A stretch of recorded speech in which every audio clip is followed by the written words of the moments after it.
instante no basta. El análisis se encuentra con la realidad. Esto es Minuto a Minuto, más allá de la noticia, por Radio Monumental.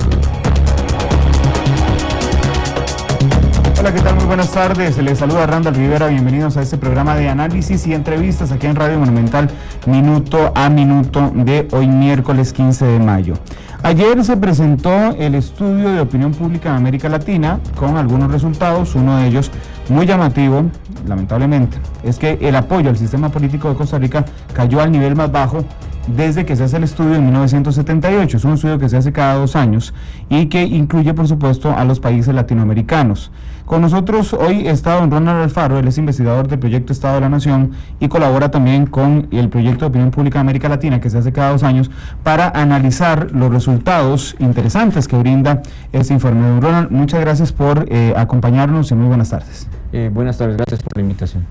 Bueno, tal vez el dato más llamativo que nos llama más la atención a nosotros, por el que hicimos una nota el pasado lunes en la tarde, fue que el 56% de los costarricenses apoya el sistema político del país.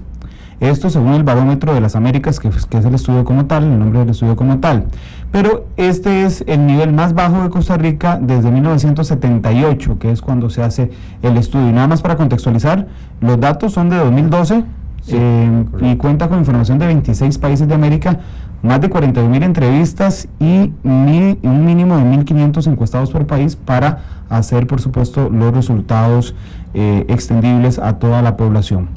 ¿Qué significa que un 56% de los costarricenses apoya el sistema político? Bueno, en realidad, si uno lo ve en perspectiva, digamos, comparada no solo con el resto de países en todo el continente, sino también a lo largo del tiempo, lo que se da cuenta es que en realidad esto es una mala noticia para la democracia costarricense, principalmente porque desde que inició el proyecto que inició en Costa Rica, dicho sea de paso, los valores de apoyo popular, de apoyo ciudadano a la democracia costarricense, tradicionalmente o históricamente eran muy elevados, muy altos, ¿verdad? Una proporción muy alta de ciudadanos manifestaban un alto apoyo a la democracia. Y eso crea, digamos, condiciones de estabilidad política, ¿verdad? Es decir, cuando en las democracias los ciudadanos manifiestan un fuerte apoyo a las instituciones, a los valores y a los principios democráticos, las sociedades son más estables, ¿verdad? Hay menos, no son vulnerables en ese sentido las democracias, ¿verdad? Sino que son sólidas, más robustas, tienen posibilidades incluso de ir progresando y alcanzar mayores estándares, digamos, democráticos en ese sentido. Pero acá lo que estamos viendo es que en el caso costarricense ha venido una tendencia desde finales de los años 90 de caída en el apoyo a la democracia. Y en 2012 se agudiza esa tendencia, ¿verdad? Ya los datos, como se mencionaba, son los más bajos desde que se mide el tema del apoyo popular a la democracia, lo cual enciende algunas señales de alerta, ¿verdad? Claro está, esto no quiere decir que la democracia esté a punto de colapsar o derrumbarse o va a haber un cambio abrupto, pero al menos sí está, digamos, encendiendo algunas alertas. Ustedes han determinado el origen, digamos, un análisis más cualitativo que cuantitativo de estos datos que nos brindan. Sí, hay varias razones. Uno de los aspectos principales que hemos identificado como uno de los factores más importantes para la caída del apoyo a la democracia tiene que ver con la valoración que los ciudadanos hacen sobre el desempeño de los gobiernos, ¿verdad? No necesariamente, no estrictamente solo el gobierno actual, sino los gobiernos, digamos, que hemos tenido a lo largo, digamos, del periodo que se ha analizado, y particularmente desde los 90 hasta acá. De la clase gobernante como tal.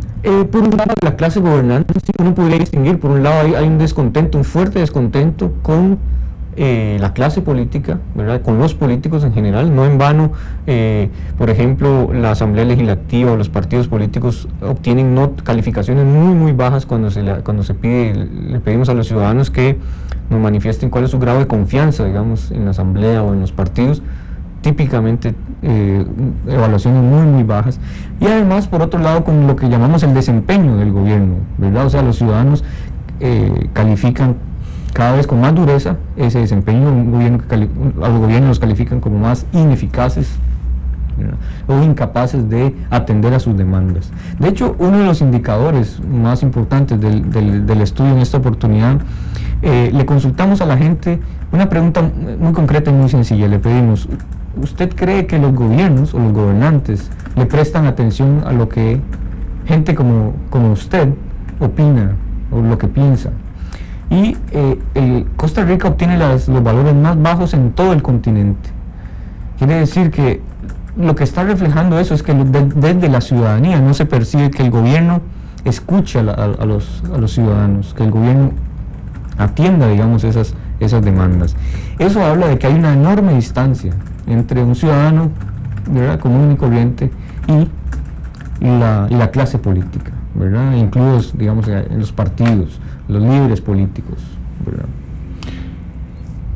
¿Tendrá alguna relación, don Ronald, este tema, el abstencionismo ronda el 30%, pero ronda el 30% en las últimas 3 elecciones? Sí. Vemos que hubo un momento cuando el PAC apareció en escena, porque se abría un nuevo espacio político en un sistema dominado por el bipartidismo, pero ronda, digamos, en promedio el 30%, que es prácticamente lo mismo que el promedio generalizado para América Latina, pero de alguna forma esto demuestra que 3 de cada 10 ticos ni siquiera quieran participar en los procesos electorales. Es una muestra, ¿sienten ustedes, de estos índices? Sí, creo una de las formas más importantes, digamos, una de las maneras de involucrarse, de que la ciudadanía se haga parte, digamos, o tome parte de la política, es vía el voto, ¿verdad?, vía el derecho a participar en las elecciones. Y ciertamente lo que el documento refleja también, o al menos lo que el análisis permite analizar, es en qué medida esa caída también de la participación electoral está asociada con el tema de una caída al apoyo a la democracia.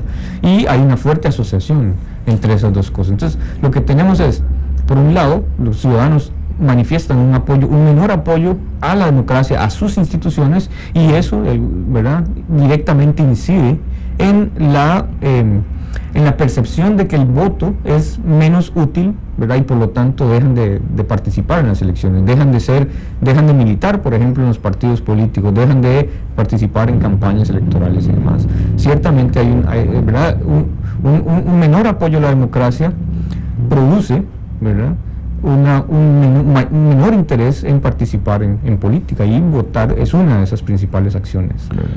Históricamente, Costa Rica había encabezado junto con Uruguay y Chile el índice de apoyo al sistema democrático. Recordé cuando leí esta afirmación del estudio una opinión que brindó hace unos días Carlos Alberto Montaner, en CNN, que decía que los países más competitivos de América Latina son Uruguay y Chile, junto con Panamá, y que eso se reflejaba en gobiernos democráticos con fuerte apoyo popular, que normalmente abrían, ya ideológicamente, por ejemplo, sus fronteras al libre comercio y a la negociación internacional. Sin embargo, cuando veo los resultados de esta lista, resulta que la lista de apoyo al sistema político está encabezada el 2012 por Belice, seguida por Surinam y con Nicaragua. Es decir, ni siquiera aparece en los 3 primeros lugares ni Uruguay, ni Chile, ni Costa Rica. Correcto, sí, eso. En realidad, si uno compara, a veces el problema, digamos, de comparar, ¿verdad?, tantos países, digamos, con contextos muy diferentes, y irlos viendo la evolución en el tiempo, uno diría, bueno, y es que, ¿cómo es que un país como Belice, por ejemplo, o Surinam, encabezan un índice de apoyo popular a la democracia? Lo que hay que entender es que este índice, digamos, lo que hace es recupera o recoge una serie de percepciones de los ciudadanos respecto de una amplia variedad de temas. Por ejemplo, sobre el desempeño de los tribunales de justicia, que es uno de los componentes más importantes, pero también sobre las instituciones políticas. Y se le pregunta también sobre el respeto a las instituciones, o sobre el orgullo que sienten de vivir en ese sistema político. Entonces, sobre esa enorme, digamos, sobre esa amplia diversidad de temas, los ciudadanos tienen percepciones muy distintas, ¿no? Es decir, no necesariamente el que consideren que alguna institución democrática tiene un buen desempeño, eso va a llevar a que sientan que deben tener más respeto por el sistema en general, ¿verdad? Sino que muchas veces los ciudadanos incluso diferencian entre una cosa y la otra. ¿Qué es lo que sucede en el caso del 2012? Lo que sucede es que para el caso particular de Costa Rica hay algunos de esos componentes en donde la calificación muestra cambios muy dramáticos, ¿verdad? Particularmente la percepción que tienen los ciudadanos sobre si los tribunales de justicia garantizan un juicio justo, ¿verdad? Hay una percepción desde la ciudadanía de que ese es un tema que se ha venido debilitando y que en buena medida le cobra una gran factura al apoyo popular a la democracia. Eso también ocurre en otros países, en dimensiones diferentes y ¿verdad? Con características un poco distintas. Por eso es que nos sirve, y le pregunto su opinión, tal vez compararnos con nosotros mismos desde 1978 para acá por los contextos de diferentes países, precisamente. Correcto, sí. Me llama la atención el tema de los tribunales de justicia. Ustedes hicieron el análisis cualitativo de por qué, digamos, por qué es que se llega en particular en el tema de los tribunales de justicia a que la mayoría de costarricenses, o que se dé una caída en el índice de los costarricenses que piensa que se garantiza un juicio justo. A ver, lo que hacemos es, no necesariamente hay un análisis, digamos, en profundidad de ese tema, ¿verdad? Porque lo que hacemos es analizar el índice en general, en donde el tema sobre tribunales de justicia es uno de los componentes. Pero lo que sí es cierto es que hemos venido presenciando en el caso de la sociedad costarricense que el Poder Judicial está cada vez más en la mira, digamos, y está más expuesto al tema de la opinión, ¿verdad? A la opinión pública. ¿De qué manera? Bueno, ha habido diferentes acontecimientos, diferentes episodios que han derivado en que haya una mayor exposición del Poder Judicial. Todo el tema, por ejemplo, los cuestionamientos a la mora judicial, ¿verdad?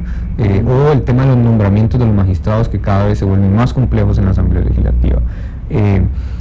Ahora, en 2 años hubo 2 escándalos de magistrados suplentes. Magistrados suplentes, correcto. El tema de los nombramientos de magistrados suplentes. El tema de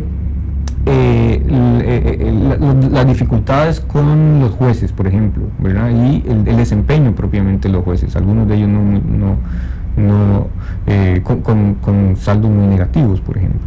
Entonces, la combinación de todos esos factores, incluso, por ejemplo, esta semana y la semana anterior hubo una alta exposición pública por el tema de la elección de la presidencia, ¿verdad? De la Corte Suprema de Justicia. Entonces, la combinación de todos esos factores lo que hace es que los ciudadanos tienen más en la mira al Poder Judicial, que había estado quizás alejado de ese escenario, puesto que el Poder Ejecutivo y el Poder Legislativo son, digamos, los que dominan más que todo el tema de la atención. Pero en esta oportunidad el Poder Judicial está siendo cada vez más expuesto. Eso tiene un costo, digamos, ¿verdad? Un costo político para la institución. Es decir, los ciudadanos pueden examinar cada vez una mayor variedad de temas relacionados con el desenvolvimiento del Poder Judicial, ¿verdad? Y hablando precisamente de examinar, dice Luis Carlos Ortiz, que es un tuitero que nos está siguiendo hasta ahora, que es porque cada vez se informa más y, digamos, si tiene alguna relación coyuntural con la explotación de redes sociales, por ejemplo,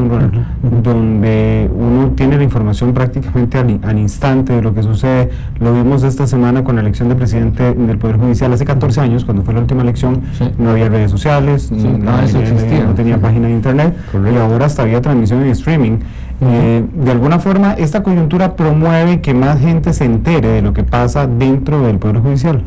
Al menos hay una mayor facilidad, ¿verdad? La disponibilidad de información sobre, digamos, N cantidad de temas, incluido, por ejemplo, propiamente el Poder Judicial, ¿verdad? Los jueces de los expresidentes también. Los escándalos de corrupción, digamos, todos esos factores, ¿verdad? Que no son poca cosa, ¿verdad? Sino que estamos hablando de un Poder Judicial que ha tenido que resolver temas controversiales. Por ejemplo, el tema sobre antes del referéndum sobre el TLC, los pronunciamientos de la Sala Constitucional, ¿verdad? El tema de la reelección presidencial, ¿verdad? Hay una enorme, digamos, variedad de temas, crucitas, digamos, todos esos temas han puesto al Poder Judicial en el escenario de una alta exposición pública. Y los ciudadanos, usted también lo menciona muy bien, los ciudadanos además tienen más acceso a estos temas. Hay redes sociales, la información fluye de una manera mucho más rápida, ¿no? Bueno, la dimensión mejor calificada de Costa Rica en el estudio es el respeto a las instituciones, con 64,5 puntos porcentuales. La peor, que era la que decía don Ronald, precisamente es que las cortes garanticen, o los tribunales garanticen un juicio justo, que tiene un 44,7% de la población. Pero además, el estudio reveló que el apoyo al sistema político coincidió con un periodo de deterioro y la recomposición de sistemas de partidos, y junto con la volatilidad en las preferencias electorales y los escándalos de corrupción, que era de este último tema que usted hablaba, don Ronald.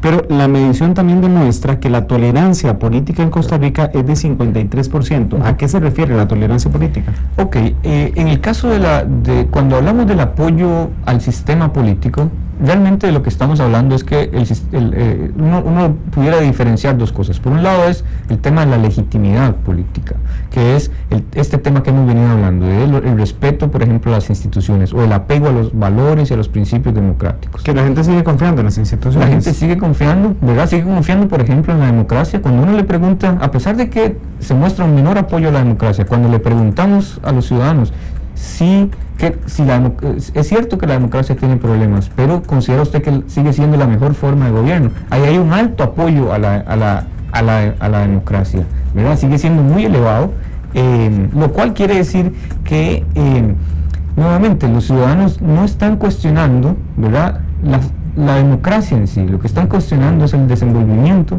de la clase política, el desempeño de los gobiernos. En el caso de la tolerancia, de lo que se habla es estrictamente de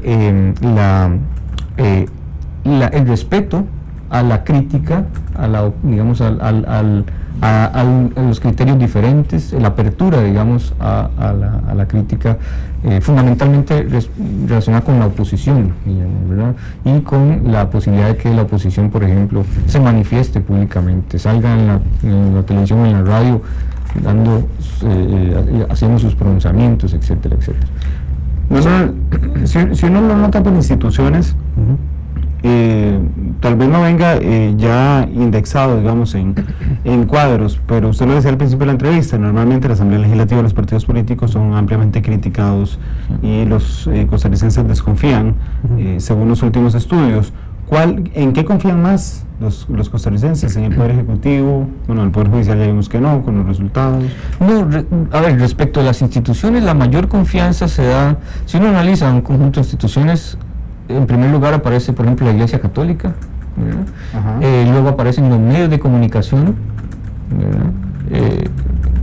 al cual los ciudadanos se informan vía medios de comunicación, ¿verdad? Y eso también forma su opinión, ¿verdad? Ejercen una influencia muy importante. Y después están otras instituciones como las universidades públicas, ¿verdad? Esas son las instituciones fundamentales, digamos, o las que encabezan el tema de confianza. En el otro extremo, ¿verdad?, las peor evaluadas siguen siendo, y esa no es ninguna sorpresa, los partidos políticos, la Asamblea.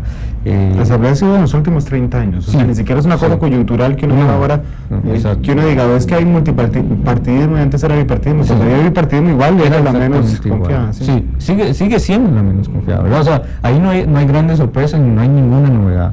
La novedad sería que recuperen, que mejoren su confianza, pero lo cierto es que no es así, y no hay señales de que así lo sea, a menos de que digamos, hagamos una reforma profunda a estas instituciones, ¿verdad?, la Asamblea Legislativa, o fortalecer a los partidos políticos, ¿verdad?, que es un aspecto clave también para la democracia. ¿La Iglesia Católica es entonces la institución en la que más confían los costarricenses? Es la institución en la que más confían los costarricenses. Seguida de los medios de comunicación y las universidades. Ajá, exactamente. Ese es los tres primeros lugares en el ranking. Cuando uno habla, me llama la atención el tema de la Iglesia Católica, porque la relación que tiene la mayoría de ciudadanos con la Iglesia Católica es precisamente con el cura de su iglesia. Correcto. ¿Verdad? Digamos, no están relacionados directamente con la jerarquía eclesiástica, sino con su cura. Sí, así es. Eso significa que lo que opina el cura tiene muchísimo impacto en la vida de los ciudadanos. Sí, digamos, para una alta proporción, digamos, un elevado número de ciudadanos, esa es la realidad, ¿verdad? O sea, ellos tienen un contacto, es decir, si uno se pone a analizar, la iglesia es una institución bastante descentralizada, ¿verdad? Quizás en términos de la localización, digamos, de las iglesias y demás, no necesariamente en términos de poder, por ejemplo, pero los ciudadanos tienen digamos, un mayor contacto con la iglesia.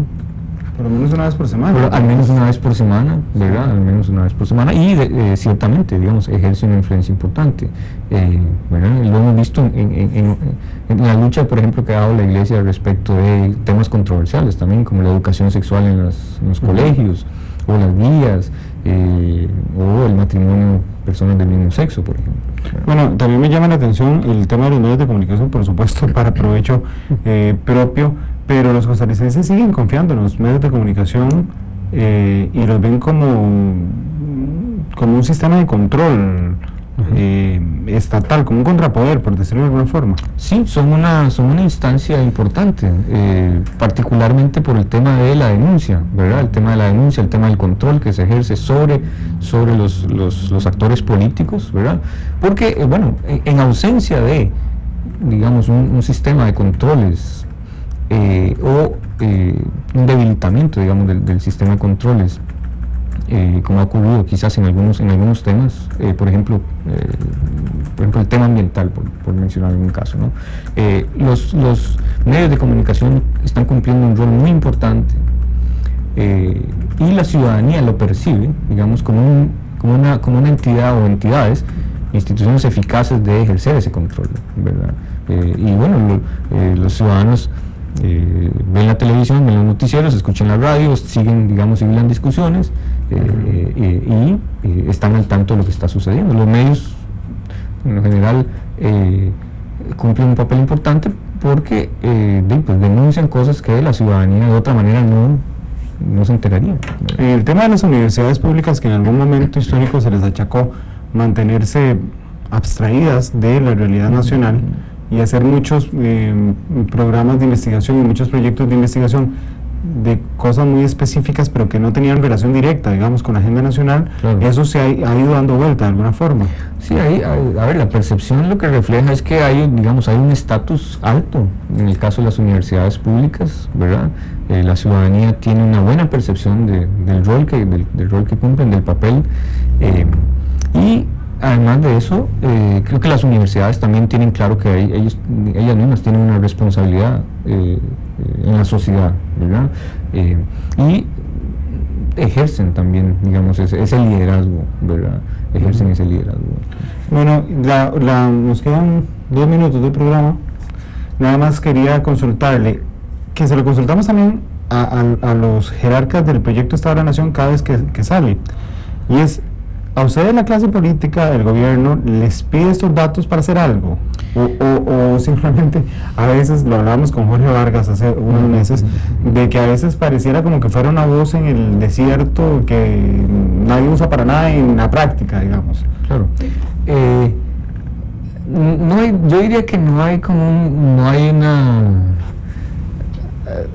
quizás un pedido así expreso, ¿verdad? O sea, no hay una solicitud de información expresa. Lo importante en el caso nuestro es que este tipo de estudios y este tipo de análisis permiten ver la evolución en el tiempo de un factor central en cualquier democracia, ¿verdad? Si nosotros, como estamos viendo en el caso costarricense, estamos siendo testigos de un debilitamiento, digamos, del apoyo ciudadano a la democracia, y esto puede incubar, digamos, o desembocar en episodios de inestabilidad política, ¿verdad? ¿Por qué? Porque la democracia es más débil, ¿verdad? El apoyo popular es menor y además es más vulnerable. Entonces, acá hay, digamos, algunos hallazgos que, como decía al inicio, deberían encender algunas alertas. Pero desde la clase política no necesariamente hay, como decía, unas solicitudes expresas sobre conocimiento de estos datos y demás, ¿verdad? Bueno, mientras estábamos en el programa y estábamos reproduciendo en tiempo real las palabras que brindábamos aquí, le preguntábamos a la gente que qué les parece que la Iglesia Católica sea la institución en que más confían los ticos y si ellos confían en la Iglesia Católica. Bueno, Brian Abarca dice en Twitter que no confía en ninguna iglesia. Dice Gaby Fournier también en Twitter que para nada. Dice Barba que Twitter no es la vida real. Qué triste, dice otro tuitero. En Facebook también tenemos algunas respuestas y de hecho vamos a seguir reprogramando la pregunta en horas de la tarde para que ustedes opinen sobre el tema. Dice buen chiste José Roberto López. Gerardo Mora dice, y de nuevo vendrán los ataques contra la iglesia en minutos. Bueno, ya hay 10 comentarios en 3 minutos, así que seguramente vendrán en los próximos minutos. Los invitamos a participar. Muchas gracias, don Ronald, por acompañarnos. Gracias por la invitación. Y gracias a ustedes. Los esperamos mañana jueves con otro programa de Minuto a Minuto. Feliz tarde. Cuando el instante no basta, el análisis se encuentra con la realidad. Esto fue Minuto a Minuto, más allá de la noticia, por Radio Monumental.